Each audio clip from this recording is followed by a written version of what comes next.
Baghdad میں ایک بزرگ تھے تو درزیوں کا کام کرتے تھے. اللہ کے نبی حضرت ادریس علیہ السلام بھی درزیوں کا کام کرتے تھے. خوش ہوئے نا بات سن کے؟ پیشہ کوئی بھی برا نہیں. ایک برا ہے وہ ہے ہاتھ پھیلانا. اس کے علاوہ کوئی پیشہ برا یہ برا نہیں، یہ ہاتھ پھیلانا برا ہے. حضرت شیخ محمد بن حسن کہتے ہیں کہ وہ بزرگ جو تھے نا، امام غزالی نے لکھا ہے، وہ درزیوں کا کام کرتے تھے. تو اس زمانے میں نا کھوٹا سکہ بھی کبھی کبھی آ جاتا تھا. کھوٹا سکہ پرانے لوگوں کو تو پتا ہوگا، چلو نوجوانوں کو بتا دیتا ہوں. چاندی کے سکے ہوتے تھے تو اوپر سے جب وہ کھس جاتا تھا نا نمبر، تو اس کو کہتے تھے اب کھوٹا ہو گیا. کیوں جی بزرگوں ایسے ہی ہے. وہ کھس جاتا تھا تو کہتے تھے سکہ، تو وہ چلتا نہیں تھا کہیں بھی. تو وہ بابا جی کی دکان مشہور ہو گئی تھی کہ وہاں کھوٹے سکے بھی چل جاتے. لوگ دے آتے تھے کھوٹے سکے، بہت سارے لوگ دے دیتے. بابا جی چپ کر کے قبول کر لیتے. مشہور ہو گیا، جو بھی جاتا کھوٹے سکے دے آتا. بابا جی قبول کر لیتے. پھر شام کو نا گھوڑے پہ بیٹھ کے جاتے اور دریا میں بہا. ایک دن کچھ بندے کھوٹے سکے لے کے آ گئے تو بابا جی ابھی مصلے پہ تھے، نماز پڑھ رہے تھے. تو بیٹے نے کپڑے دیے تو کھوٹے سکے وصول کیے. تو وہ کھوٹے سکے دینے والا شخص کھوٹے سکے دے رہا تھا. تو وہ بچہ کہنے لگا تم نے بڑی عرصہ بیوقوف بنایا میرے ابا کو، کھوٹے سکے دے لے جاؤ. کہنے لگا تمہیں واقعی نہیں پتا چلتا کھوٹے ہیں؟ کہا ابا جی کا نہیں مجھے پتا، پر مجھے تو پتا ہے نا. اور میرا ابا شام کو کھول کے دیکھتا ہے تو پھر جو کھوٹے کھوٹے ہوتے ہیں انہیں دریا میں بہا کے آتا ہے. لے جاؤ اپنے. اتنی دیر میں بزرگ نماز سے فارغ ہوئے. کہنے لگے نہیں نہیں بیٹے رکھ لے، کھوٹے ہی رکھ لے. سننا بات. کہا جناب کیوں؟ فرمانے لگے میں کھوٹے اس لیے رکھ لیتا ہوں کہ لوگوں نے پیسوں میں ملا کے دوسروں کو بھی تو دینے ہیں نا. تو میں چاہتا ہوں چلو باقی لوگ نقصان سے بچ جائیں، ہمارا تو گزارا ہو ہی رہا ہے. باقی لوگ نقصان سے بچ جائیں. اور فرمایا پھر میں شام کو جا کے دریا میں ڈال کے آتا ہوں کہ کہیں میری اولاد بھی ان کو آگے نہ چلا دے.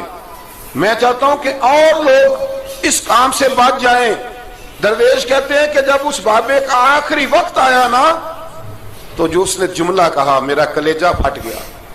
آخری وقت جو اس نے دعا مانگی تو فرماتے ہیں میرے اندر وجد اور کیف کی صورت پیدا ہو گئی.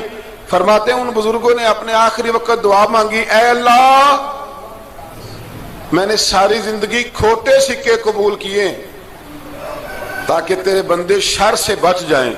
تو یا اللہ تو بھی اس کھوٹے سکے کو قبول فرما لے. اللہ میں نے کھوٹے سکے قبول کیے، کھوٹے، تاکہ تیرے بندے تکلیف سے بچ جائیں. تو مالک میں بھی کھوٹا ہی ہوں، اللہ تو بھی اس کھوٹے کو قبول فرما لے. اور یہ دعا مانگ کے نا تو کبھی روتے کبھی ہنستے. لوگوں نے کہا کیا ہوا؟ کہتے ہیں لگتا ہے رب نے کھوٹا سکہ قبول فرما لیا. لگتا ہے کہ اللہ نے کھوٹا سکہ قبول. لوگوں کو تکلیف سے بچائیں. ہمارا وجود یارو مطلب کیا ہو جائے گا 2 منٹ کے لیے سمجھ لیں کیا ہو جائے گا. یعنی اگر آپ بڑے غصے سے باہر آئے اور پاپڑ بیچنے والے پہ آپ نے غصہ نکال لیا سارا، میں رات کی ڈیوٹی کر کے آیا ہوں تھکا ہوا ہوں اور تو پاپڑ بیچنے آ گیا، تم لوگ بڑے نالائق ہو بدتمیز ہو. آپ نے یہ سخت جملے کہہ دیے، چپ کر کے وہ آدمی معذرت کر کے گزر گیا. وہ تو سارا دن پریشان رہے گا نا کہ میری غریبی کا مذاق اڑا. مطلب ہو کیا گیا، ہوا کیا اگر اس نے کوئی بات کر لی.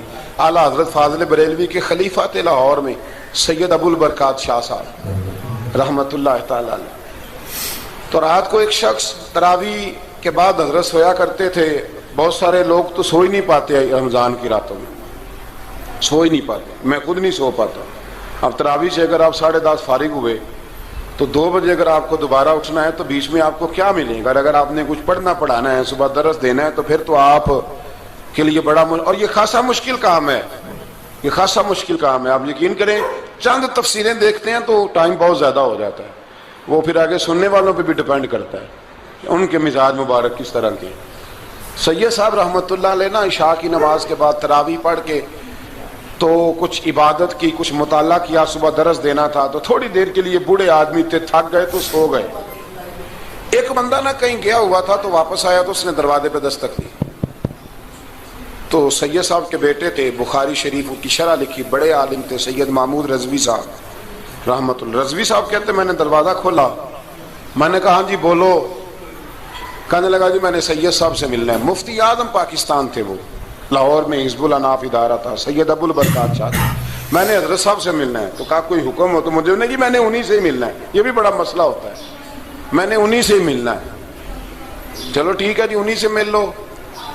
تو کہتے ہیں اتنی دیر میں نا سید صاحب بھی اٹھ کے آ گئے. محمود کون آیا؟ تو اس نے کہا حضور میں آپ کا ایک عقیدت مند ہوں, تو میں کہیں گیا ہوا تھا تو ابھی واپس آیا ہوں, تو مسئلہ نا کئی دفعہ پوچھنا کرتا ہوں تو بھول جاتا ہوں, ذرا بات کی نزاکت کو دیکھنا, بھول جاتا ہوں.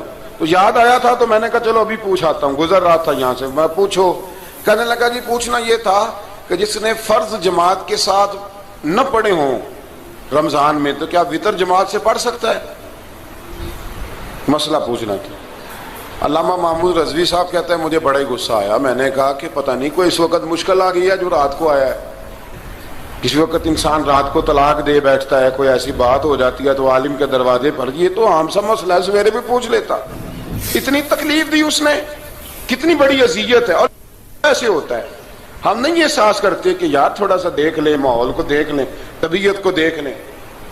مجھے بڑی اچھی طرح یاد ہے کہ میں نے ایک دفعہ نا ایک عالم سے مسئلہ دریافت کیا, وہ ہمارے استاد تھے, تو مجھ پہ ناراض ہوئے. میں بڑا پریشان ہوا کہ پوچھی تو میں نے دین کی بات تھی, تو استاد ہی ناراض ہو گئے. استاد واپس آیا تو یہ کہنے لگے تمہیں پتہ ہے میں شوگر کا مریض ہوں. میں بڑی تکلیف میں تھا, اور میں نے نماز کے لیے میں جلدی کیوں اٹھ کے چلا گیا تھا, میں نے ایک روٹی کھانی تھی, مجھے کچھ ہو رہا تھا. تو اب میں اگر تجھے انکار کرتا, دین کی بات تھوڑا دیکھ لیا کرو, مزاج کو سمجھ لیا کرو, تم سمجھتے نہیں, احساس نہیں پیدا کرتے. وہ بڑی اس وقت چیز سمجھ میں آئی کہ کچھ چیزیں ایسی ہوتی ہیں, ہر وقت انسان ایک موڈ میں نہیں ہوتا. آپ سمجھیں, بہرحال جو بات کرنا اس کو سمجھیے گا.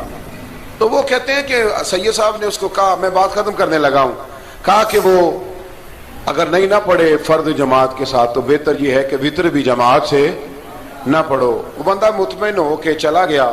سید صاحب اپنے کمرے میں چلے گئے تو علامہ صاحب کہتے ہیں مجھے بڑا غصہ آیا. میں نے اس کو بلایا, میں نے کہا کہ کیا تیری جان کے مصیبت میں آئی ہوئی تھی, اسی وقت ہی مسئلہ پوچھنا تھا, اسی وقت ہی پوچھنا تھا, دن نہیں چڑھنا تھا, یا تجھے حضرت اسرائیل بتا گئے تھے کہ تیری آخری رات ہے؟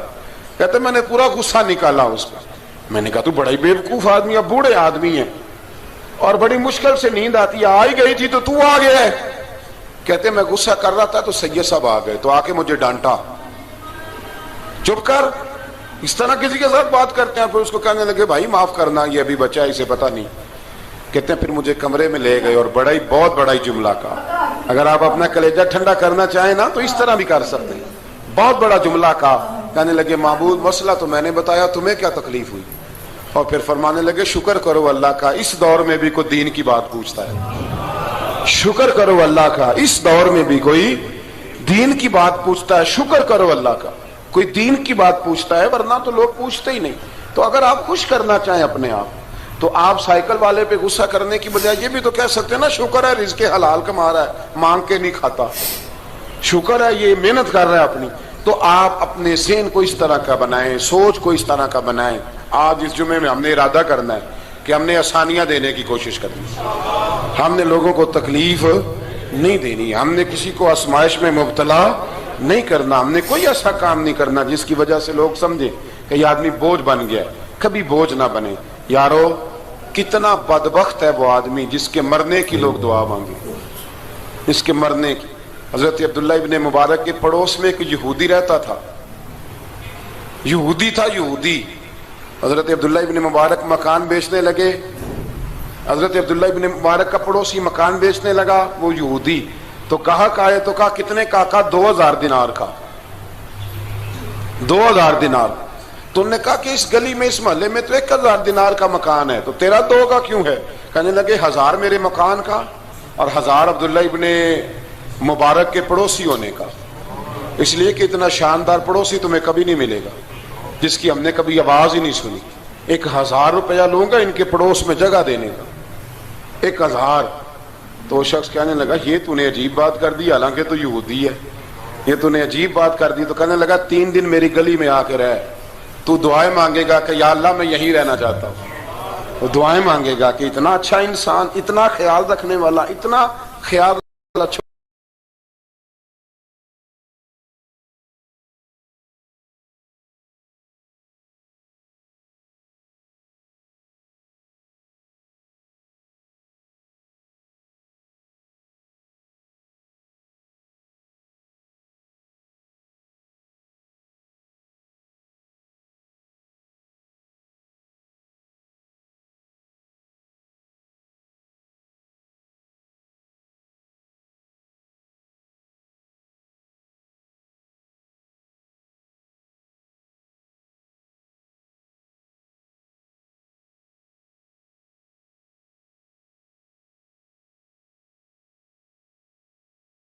کریں، کسی سے پیار کریں.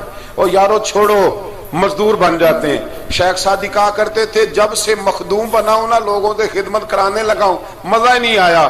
مزہ تو تب آیا ہے کبھی نانی کی خدمت، کبھی دادی کی خدمت، کبھی ابا کی خدمت، کبھی اس کی خدمت. کہتے ہیں وقت گزرا تو پھر استادوں کی خدمت، پھر اللہ نے موقع دیا تو پھر پیروں کی خدمت. اور کہتے ہیں میرا تو دل کرتا ہے میں مریدوں کی بھی خدمت ہی کروں، میرا تو دل کرتا ہے میں شاگردوں کی بھی خدمت ہی کروں. کہتے ہیں جو مزہ خدمت میں آیا ہے وہ خدمت کرانے میں یہ مزہ بھی لینے کی کوشش کریں. آج نا مخدوم بڑے ہی بن گئے ہیں، مخدوم بڑے ہی بن گئے. کس کس کی بندہ خدمت کرے؟ تو اس طرح کریں کچھ خادم بھی تو پیدا ہونے چاہیے نا، کچھ خادم بھی پیدا ہونے چاہیے. مہمان خصوصی بڑے ہو گئے، کوشش ہونی چاہیے کچھ عام سے بھی مہمان بنے، عام سے بھی جو خاص مہمان نہ ہوں، جن کا ارادہ ہو کہ نہیں ہم نے پیار ہی بانٹنا ہے. دعا ہے رب کریم کی بارگاہ میں اللہ خوبصورت دین پر خوبصورتی سے عمل